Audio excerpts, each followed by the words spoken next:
is the Masterverse, Masters of the Universe, new Eternia, Viking or Barbarian, HeMan. And here's a look at the packaging. I picked up this figure, or I should say my wife picked up this figure for me at El Corte Inglés in Barcelona. Let's get this bad boy out of packaging. And here is the new Viking HeMan out of the box. And this figure is a glorious figure.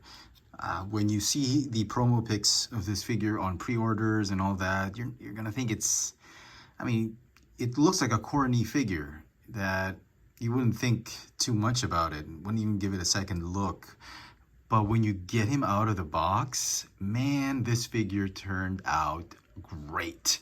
I love this new redesign. I mean, he comes with a sort of like a Conan the Barbarian style type of armor and look and feel to him.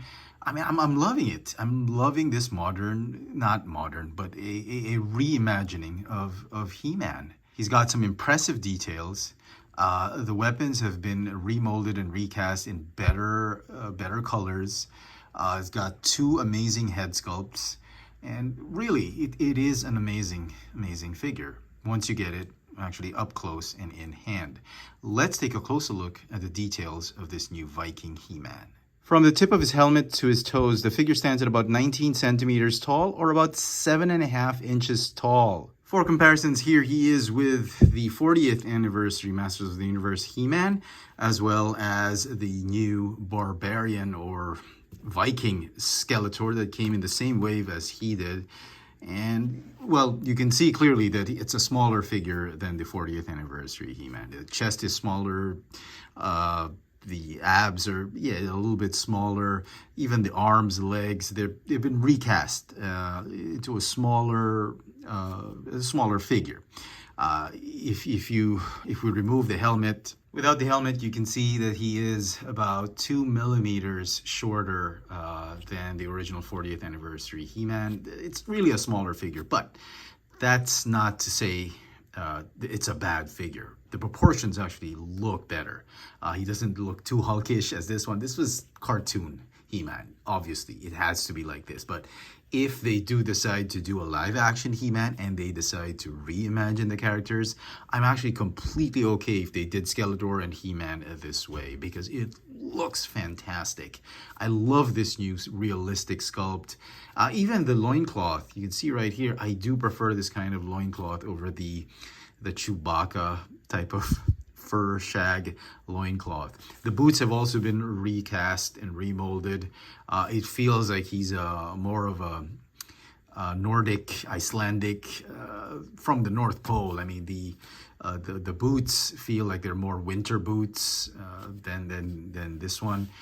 Obviously, he's got a new armor, new shoulder pads that's been cast in really nice metallic gold plastic. It's a yellow gold finish. I mean, everything about the figure, his belt, his gauntlets, the new look, just absolutely amazing. I'm actually surprised that I like it this much. I thought I was just going to do this review and say, oh, okay, it's a nice reimagining of He-Man, but nothing can replace the original. But I actually think this could be the new He-Man if we do have a live action or even a cartoon.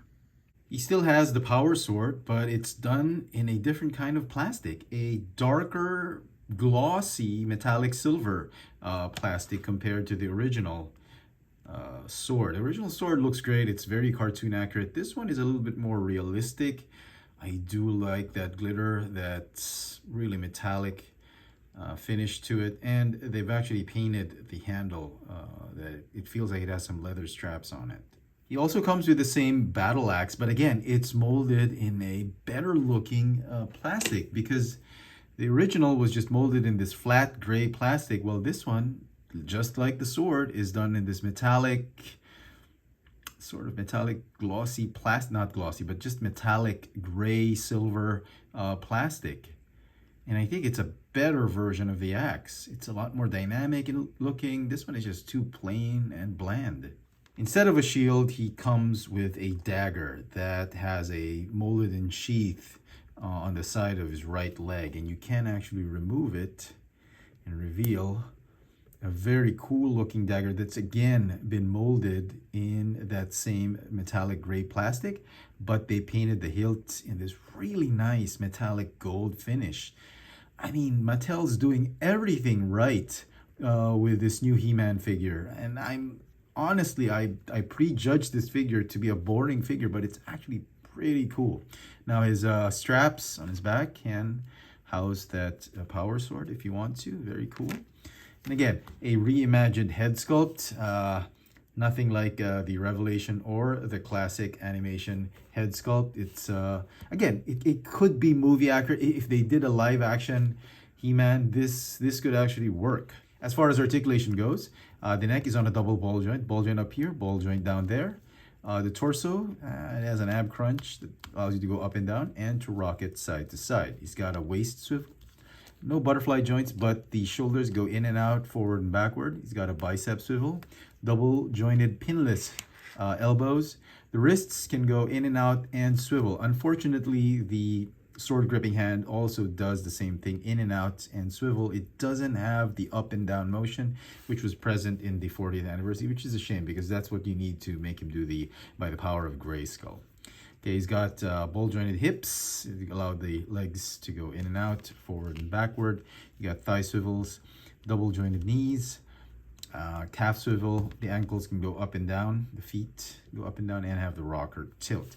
As far as the color of the plastic, you can see right here, this one is so 80s flesh tone accurate of the old 80s He-Man. This one is I think it's a better skin tone. It's got a little bit of a tan going on. The camera is showing it off to be a little bit orangey, but it's not. It's really, if at all, more cooked salmon than orange. So yeah, I do prefer this new flesh tone.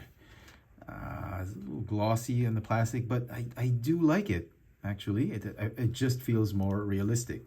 You got some gauntlets right here. I think this is a better looking gauntlet. It's bigger. It'll actually act more like a shield. It's got his bracelets and belt. I think the armor can be removed if you wanted to, but no, I'm not gonna do it. Sorry. Yeah, it's gonna be a pain to put back on, but it is removable if you wanted to. Yeah. Some final thoughts on this new Viking He-Man from the Masterverse line. I was completely impressed with this figure. Blown away by how amazing this figure is. This figure is going to get a 10 out of 10. Does it replace the old 40th anniversary He-Man? Obviously not. I mean, that's just a classic looking figure. But it is a great reimagining, sort of reimagining in an alternate universe for He-Man. And I absolutely enjoyed this figure. If they do intend to make a live action He-Man, this could be a perfect template for both Skeletor and He-Man. Let me know in the comment section what you guys think of this new Masterverse, new Eternia Viking He-Man. Hit that notification bell so you never miss out on any of my latest video reviews. And if it's your first time here, please subscribe. Thanks for watching.